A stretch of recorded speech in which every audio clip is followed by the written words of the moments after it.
La balle de ping-pong va à 15 km/h contre la balle de bowling qui est immobile. Et comme vous l'avez dit très justement, intuitivement, si la balle de ping-pong va à 15 km/h contre une boule de bowling immobile, elle va juste rebondir à 15 km/h.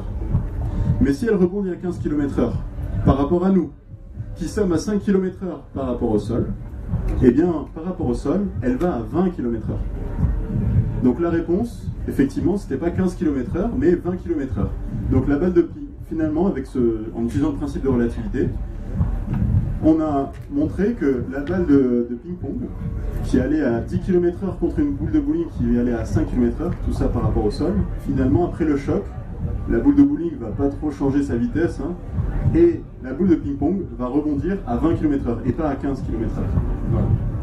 Donc c'est en utilisant le principe de relativité. Donc c'est une manière de vous montrer, j'espère en tout cas, que le principe de relativité, c'est un principe qui est finalement plus simple peut-être qu'on l'imagine et quand même efficace. Pardon. Deuxième principe. Le deuxième principe, c'est le principe d'invariance de la vitesse de la lumière. Ce principe, exposé par Einstein, toujours, nous dit que la lumière, dans le vide, va toujours à la même vitesse. C'est une vitesse qui est constante, universelle et absolue. Ça veut dire que peu importe votre point de vue, peu importe le référentiel sur lequel vous vous placez, la lumière va toujours à la même vitesse. Cette vitesse, dans le vide, elle est de 300 000 km par seconde. 299 792 458 mètres par seconde en réalité. Dans l'air, c'est à peu près la même. Bon. Eh bien, pour vous l'expliquer différemment, un exemple, supposons que je jette un objet à 20 km/h. On est tous immobiles, donc si je le jette à 20 km/h par rapport à moi, elle ira à 20 km/h par rapport à vous. Pas de problème. Maintenant, si je me lève, que je marche à 4 km/h et que je lance cet objet toujours à 20 km/h par rapport à moi, par rapport à vous, elle ira à 24. Vous additionnez les deux vitesses. Ça marche parce qu'on est dans des vitesses relativement faibles. Par contre, j'ai un laser que j'allume, je ne bouge pas pour l'instant, j'allume un laser, la lumière de ce laser ira à 300 000 km par seconde. Par contre, si je marche à 4 km/h par exemple, eh bien, elle ira à la même vitesse. Elle n'ira pas à 300 000 km par seconde plus mes 4 km/h, elle ira quand même à 300 000 km par seconde. C'est ça le principe d'invariance de la vitesse de la lumière dans le vide. Alors, à partir de ces deux principes, là, on va voir qu'il y a pas mal de conséquences sur la conception du temps, forcément. Autre chose que je dois quand même ajouter, c'est que Einstein décide aussi de ne plus voir l'espace, comme Newton, de ne plus voir l'espace d'un côté absolu et de l'autre le temps. Il va lier les deux, c'est là qu'on parle d'espace-temps. Et donc, si on parle que d'espace-temps et pas d'espace et de temps, on ne doit plus parler de points géographiques et de temps. On doit parler d'événements, en quelque sorte. Par exemple, si je vous demande de me décrire l'événement dans lequel on passe 4 jours, le Hadra, je demande de me décrire le Hadra, eh ben, certains vont me dire c'est un festival qui a lieu à Vieur. Sauf que le problème, c'est que à Vieur, il y a une semaine, il n'y avait pas de festival. Donc vous voyez bien que si on décrit les choses par une zone géographique mais sans le temps, ça n'a plus de sens. C'est juste très très logique de parler d'événements plutôt que de points et de temps. Si vous parlez d'un lieu, si vous parlez même d'une ville, Paris, Paris, dans quelques heures, vu que la Terre tourne, elle ne sera plus au même endroit par rapport à l'échelle universelle. Elle ne sera plus au même endroit. Par contre, si on parle de Paris à telle heure, à tel moment, enfin si on essaye de la dater en quelque sorte, eh ben on parle quand même de quelque chose qui se rapproche de la réalité. Donc c'est un peu ce que nous dit Einstein quand il relie l'espace et le temps finalement. Il nous dit autre chose bien sûr avec la relativité générale, mais je reviendrai sur ce point après.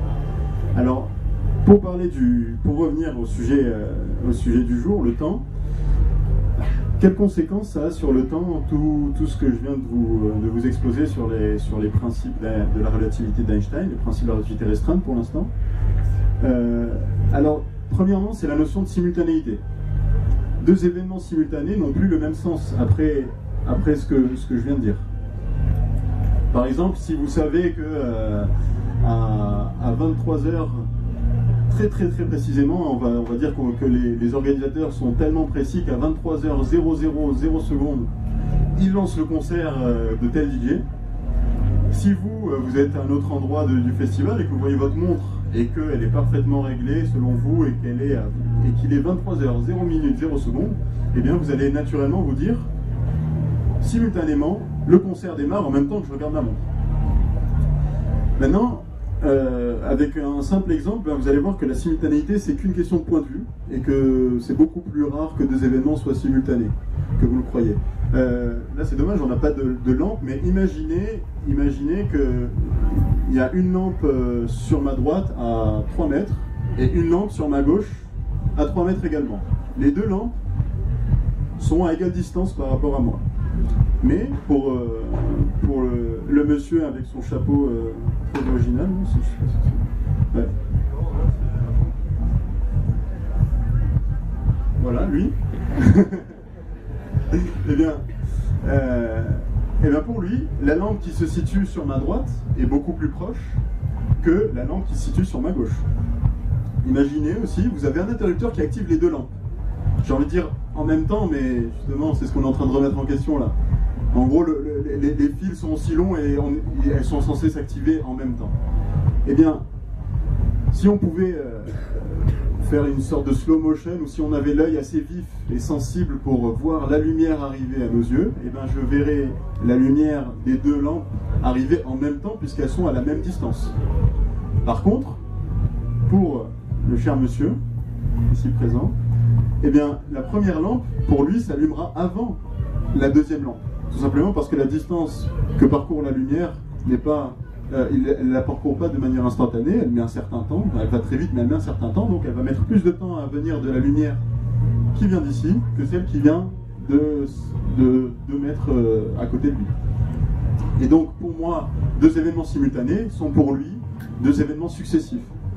Donc la simultanéité c'est bien quelque chose qui dépend d'où est-ce que vous vous placez, hein, de votre référentiel. Ça c'est la première des choses. La seconde, je vais devoir prendre encore d'autres exemples pour les faire comprendre.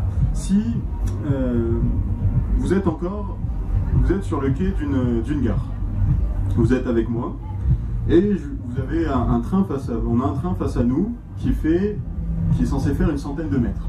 D'accord ? Je vous donne un instrument de mesure et je vous demande de mesurer ce train qui est à l'arrêt pour l'instant. Donc il est immobile par rapport à nous, je vous demande de le mesurer. Alors vous le mesurez et vous revenez me voir et vous me dites ce train fait 100 mètres tout pile. Alors notre instrument de mesure est parfait, notre œil est parfait, on est dans ce monde idéal. Donc le train fait 100 mètres. Maintenant, je vous demande, le train circule et finalement il y en a un autre qui va passer mais il ne va pas s'arrêter. Il va passer à une certaine vitesse, peu importe, 200 km/h. Il va passer à 200 km/h et je vous demande de le mesurer ce train. Alors, vous savez que vous n'allez pas pouvoir dérouler votre instrument au moment où il va passer et même si vous avez l'œil extrêmement vif et que vous avez un corps ultra performant, vous n'allez pas pouvoir le mesurer. Mais vous avez deux marqueurs et vous êtes très malin. Qu'est-ce que vous me dites ? Vous savez que le train c'est le même modèle, il va faire à peu près 100 mètres. Donc vous vous mettez à 100 mètres de moi, donc on est à 100 mètres à peu près de distance, et vous décidez de prendre le marqueur et au moment où l'avant du train passe devant vous, vous faites un trait avec votre main d'une vivacité parfaite et votre œil d'une vivacité parfaite toujours, et vous me demandez, moi qui ai les mêmes yeux et les mêmes mains, de faire aussi un trait au moment où je vous vois, je fais un trait à l'arrière du train. Logiquement, on devrait, après le passage du train, on devrait mesurer la distance entre les deux traits et trouver 100 mètres, puisque c'est le même train qui passe, donc on devrait trouver 100 mètres. Mais le problème, c'est que entre l'instant où vous faites votre trait et l'instant où je le vois, du temps s'est écoulé simplement parce que la lumière a dû parcourir la distance entre votre main, votre feutre, peu importe, le trait apparu, et mon œil. Et ce temps-là fait que le train, pendant ce temps, a avancé. Mais vu que le train a avancé, je ne vais pas le mesurer à 100 mètres, mais un petit peu moins, à 99 mètres et quelques. Donc la première conséquence, c'est que un corps en mouvement va avoir un impact sur les longueurs. En fait, va contracter les longueurs. On parle de contraction des longueurs. Et plus le train va vite, et plus la longueur serait contractée, logiquement. Deuxième conséquence, du même type, on est toujours sur le même quai. C'est un très joli gare. Même quai. Et vous avez un train avec une horloge géante derrière. Hein. Dans son arrière, vous avez une horloge géante, tellement grosse que même si le train était loin, avec votre œil toujours aussi vivace, eh ben vous pouvez le voir au loin. Hein. 3 km, vous voyez toujours l'horloge. Je vous demande de mesurer, de me dire quand vous mesurez 1 minute. Et j'ai un chrono pour vérifier que vous me disiez bien 1 minute. Donc j'ai un chrono à portée de main, et l'horloge est à côté de vous. Donc vous regardez l'horloge, moi je regarde mon chrono. Pour l'instant, l'horloge est immobile parce que le train il est à l'arrêt. Quand vous voyez 16h tout pile, 16h 0 minutes 0 secondes, vous me dites top, je lance le chrono. Il n'y a pas de temps de décalage entre le top, le moment où je l'entends, le moment où je clique, on oublie ça. Je lance le chrono. Et quand vous voyez 16h 1 minute, vous me redites top. Vous me redites top, je regarde, parfait, 1 minute, on a tous les deux 1 minute, aucun problème. Deuxième expérience, vous vous en doutez, je vais mettre le train en marche. Le train roule à une certaine vitesse. 100 km/h, 10 km/h, 300 km/h, peu importe. Il roule. Donc l'horloge s'éloigne. 16h pile. Le train démarre à peine. Donc il est immobile à 16h. Vous me dites top, je lance le chrono. L'horloge s'éloigne parce que le train est en train de rouler. Il s'éloigne, mais plus le train s'éloigne, plus l'horloge s'éloigne. Plus l'horloge s'éloigne, plus la lumière entre l'horloge et notre œil va mettre de temps à arriver. Ce qui fait que quand vous allez me redire top, et que le train est déjà très loin, et bien en fait, je vais arrêter le chrono et je ne vais pas voir 1 minute 0 secondes, mais je vais voir 1 minute et quelques poussières. Donc il y a une deuxième conséquence, c'est qu'en fait, le temps se dilate avec le mouvement des corps. Donc plus un corps sera rapide, ira vite, et plus le temps sera dilaté. On parle de dilatation du temps. Donc, juste avec la théorie de la relativité restreinte, on est déjà en train de remettre en question ce que c'est que la simultanéité. La simultanéité, ça n'a pas trop de sens. En même temps, deux événements ont lieu, pour moi, mais peut-être pas pour mon voisin. On remet en question aussi le caractère absolu du temps et de l'espace de Newton. C'est plus quelque chose d'absolu, puisque si le corps est en mouvement, finalement, on a une contraction des longueurs et une dilatation du temps. Et une autre chose que nous ajoute Einstein, et après pour la partie Einstein j'aurais à peu près fait le tour, je pense, c'est 10 ans plus tard, 10 ans après sa relativité restreinte, il va publier la relativité générale. Alors elle est générale, on parle de relativité restreinte et relativité générale, tout simplement parce que la relativité restreinte traitait, Einstein parlait de mécanique et d'électromagnétisme. Mais là, il va l'appliquer même à la gravitation. C'est en ça qu'elle est générale, parce qu'elle englobe aussi la gravitation. Dans sa théorie de la relativité générale, il va en fait revenir sur sa façon de voir l'espace-temps. Et l'espace-temps de la relativité va devenir quelque chose d'élastique. En fait, il faut que vous imaginiez que l'univers, ce serait une sorte de tissu élastique. Un tissu élastique qui serait plat s'il n'y avait pas de masse, mais finalement, quand on y ajoute des masses, des grosses boules, plus ou moins grosses, les galaxies, les étoiles, les trous noirs, la Terre, le Soleil, la Lune, eh bien, ça va faire des creux. Et ces creux-là vont modifier la structure de l'espace-temps. Plus un corps va être massif, et plus en fait, ça va étirer en quelque sorte ce tissu élastique, et c'est ce qui va faire qu'on va avoir aussi un ralentissement du temps. Donc finalement, avec la théorie d'Einstein, on voit bien que l'écoulement du temps, c'est plus du tout ce qu'on croyait, c'est plus un long fleuve tranquille qui a toujours le même courant. C'est plutôt quelque chose qui, si on y ajoute des masses, le temps ralentit, et si on va vite, le temps ralentit aussi. Voilà.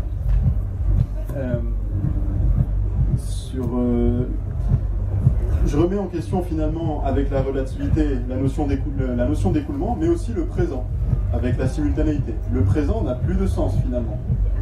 Quand vous parlez du présent, finalement, j'ai envie de vous demander qu'est-ce que c'est, puisque là, je vous vois tous dans le passé, un passé ridicule. Nous, on n'est pas sensible à ça, heureusement. On ne vit pas en décalé, mais finalement, je vous vois tous au passé.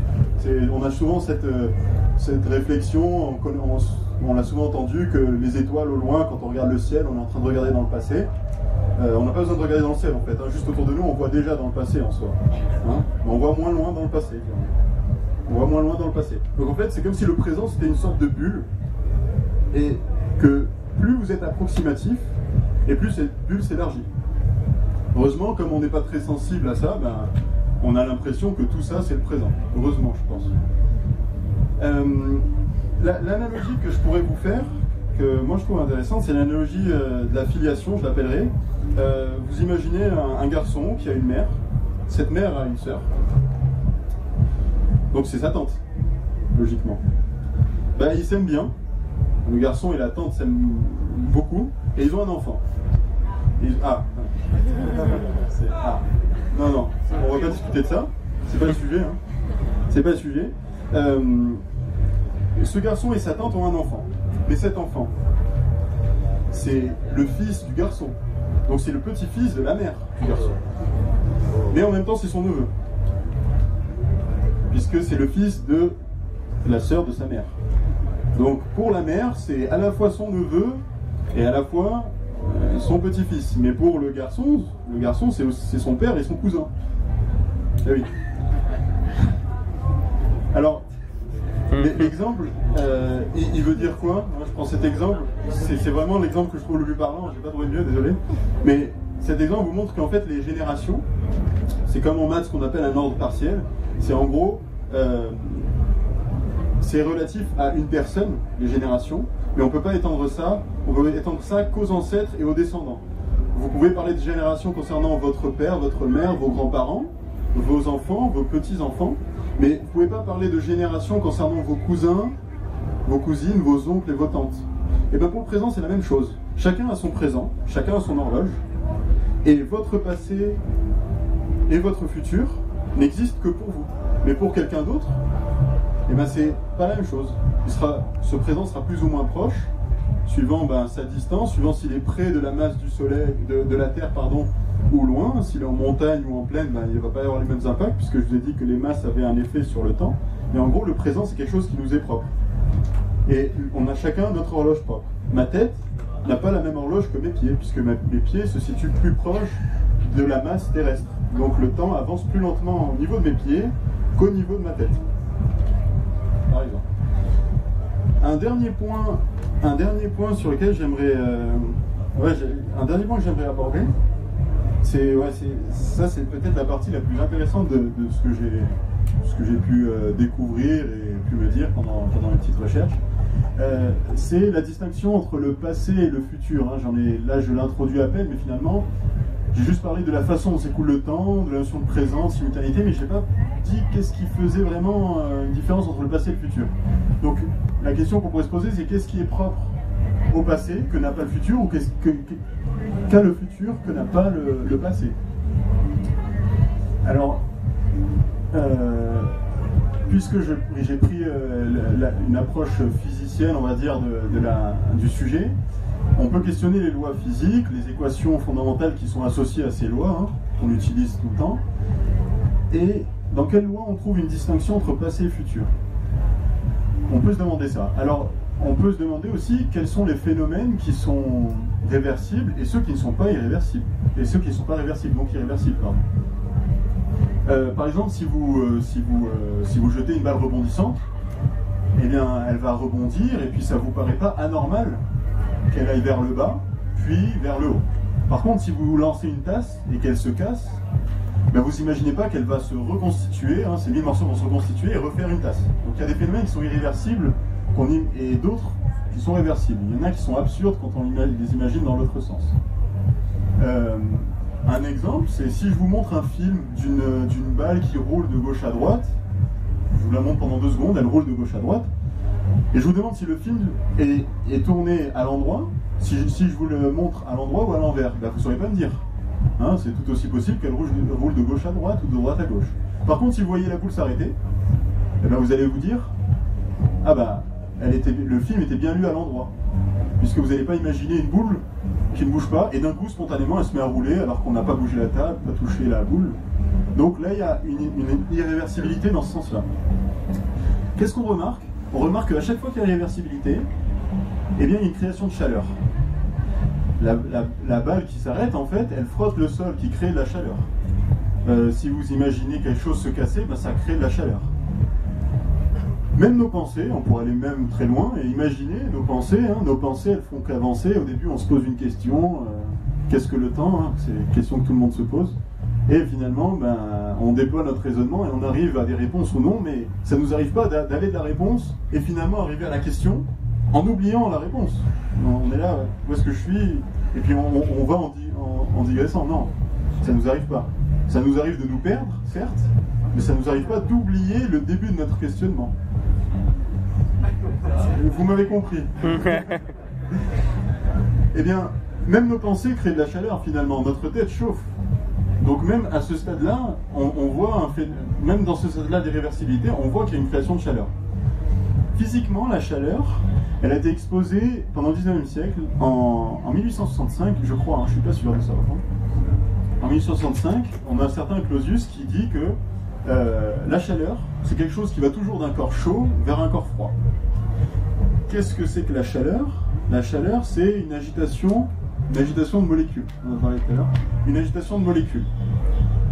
Pourquoi elle va d'un corps chaud vers un corps froid? Tout simplement parce que cette agitation, les molécules agitées, vont entraîner les molécules moins agitées. En fait, les molécules moins agitées sont un peu passives et vont se retrouver agitées par le mouvement des molécules qui créent la chaleur. C'est pour ça que ça va dans ce sens. Eh bien, ça crée un désordre. Ce désordre, c'est ce qu'on appelle l'entropie. Et c'est exposé dans le second principe fondamental de la thermodynamique. C'est dans la thermodynamique qu'on doit voir ça. Et ce second principe, c'est le seul qui fait une réelle distinction entre le passé et le futur.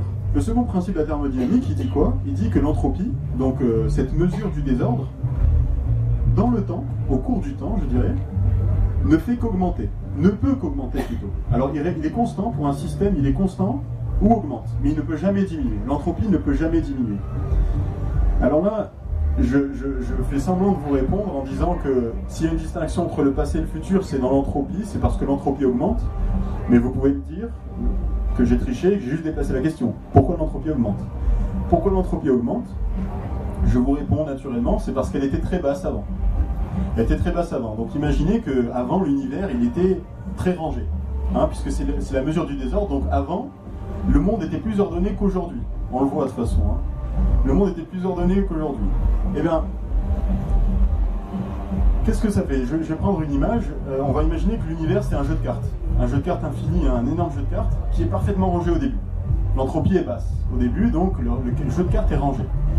Et bien, à chaque instant, le jeu de cartes va être battu. Je vais battre le jeu de cartes, forcément, ça va être plus en désordre. Et à chaque fois que je vais battre le jeu de cartes, ça va être encore plus en désordre, puisque le jeu de cartes est infini. Donc je vais battre, et puis on s'éloigne de plus en plus de cet ordre initial, et on va de plus en plus vers le désordre. Donc, si l'entropie ne fait qu'augmenter, donc si les phénomènes sont irréversibles, ce serait parce qu'avant, l'entropie était basse, donc elle peut faire qu'augmenter. Mais j'ai encore triché. Parce que, vous allez me demander, pourquoi l'entropie était basse? Pourquoi l'entropie était basse? Eh bien, je reprends l'image du jeu de cartes. J'ai un jeu de cartes, là je prends juste un jeu de 52 cartes. Je vous montre la première carte. C'est un cœur. Je vous montre la deuxième. Un cœur. La troisième, toujours un cœur. Les 13 premières cartes sont des cœurs. Les 13 suivantes, des carreaux. Les 13 d'après, des trèfles. Et les 13 dernières, des piques. Naturellement, vous allez me dire, ce jeu de cartes est rangé. Mais sauf que la première carte, il se trouve que c'était un valet de cœur, puis ensuite un 5 de cœur, puis un 7 de cœur, puis un as de cœur. Donc je vais vous dire, elles sont rangées selon ton critère qui est les couleurs. Mais suivant les valeurs, elles ne sont pas rangées. Et puis, je vais vous montrer un autre jeu de cartes qui n'a aucun sens selon vous, un 3 de trèfle, un as de pique, une dame de cœur, et ainsi de suite. Et je vais me dire, il est en désordre. Et je vais dire, non, il est bien ordonné. Je les ai ordonnés en fonction de la quantité de poussière qu'il y a sur chaque carte. Donc au final, tout ça c'est pour vous dire que cette notion de désordre, elle est limitée par notre vision. C'est parce qu'on voit le monde qu'à travers les grandeurs qu'on connaît, qui sont la pression, la température, ce genre de choses, et qui tendent à être en désordre. Mais si vous y réfléchissez bien, si on avait une infinité de critères, peut-être que toutes les configurations de l'univers seraient particulières, donc elles seraient toutes équivalentes Donc, il n'y aurait peut-être pas de notion de désordre et d'ordre. On peut aller même plus loin et se rendre compte que, justement, si on connaît les grandeurs qui tendent vers le désordre, c'est justement parce qu'elles changent. Et on est sensible au changement. Hein, je reviens à la notion de forme de sensibilité d'Emmanuel Kant. On est sensible justement à ce qui change.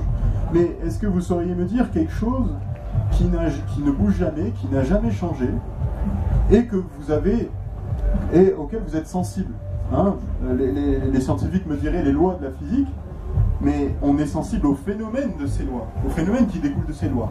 Mais on n'est pas sensible aux lois. Ces lois, elles ont été déduites d'un raisonnement logique, mais on n'est pas sensible à ces lois-là. On est sensible aux phénomènes, mais ces phénomènes sont des cas particuliers. Donc c'était une façon de prendre du recul sur cette distinction entre passé et futur. Peut-être que cette distinction entre passé et futur, c'est juste issu du fait que nous voyons l'univers avec un point de vue, on va dire, flou et approximatif, et que si on avait accès à tout le reste, peut-être que le passé et le futur n'auraient aucune distinction pour nous. Je pense que j'ai abordé à peu près tout ce qui me paraissait intéressant sur le sujet. Mais je vais finir sur peut-être ce qui va suivre.